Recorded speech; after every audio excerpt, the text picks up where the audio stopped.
Sasa Mr. Miambo, naomba tupe maoni yako juu ya swala zima la ajira hizi, hasa kwa kutumia mfumo wa dijitali. Hebu tupe maoni yako, mtazamo wako. Hebu comment, nini unashauri, nini ungependa kifanyike? Karibu.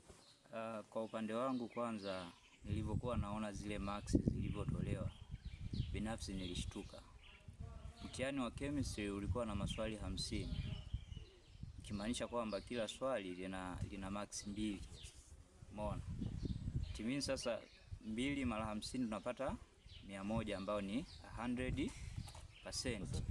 Lakini cha ajabu, nilikuwa naangalia matokeo, kuna mtu amepata 83. Ndio. Ni swali ambalo limenifikirisha sana.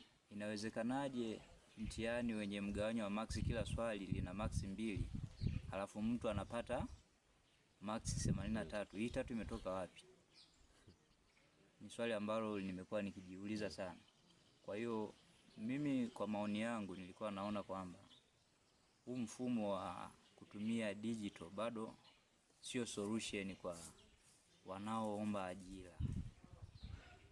Solution kwa upande wangu, nilikuwa napendekeza masuala ya interview wangeachana nayo, wakarudi mfumo wa zamani, wakaajiri kwa kuangalia vigezo vyao ambavyo wameviweka.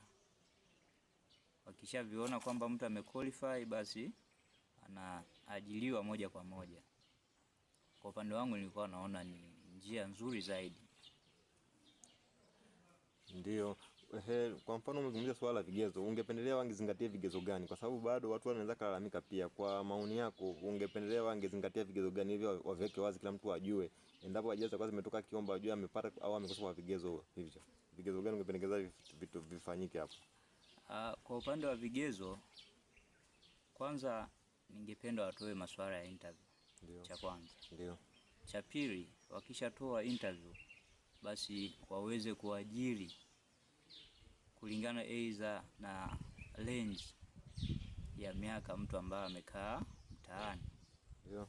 Kama wanaanza kuajiri, labda wameanza kuajiri 2019, basi waajiri watu wa 2019, huku watu waliomaliza 2020 na 2021 wakiwa na matumaini kwamba ajira zinazokuja zitakuwa zinawalenga wao. Sawa. Asanteni kwa maoni yenu, Mr. Chitemo, Mr. Alice na Mr. Miambo. Nini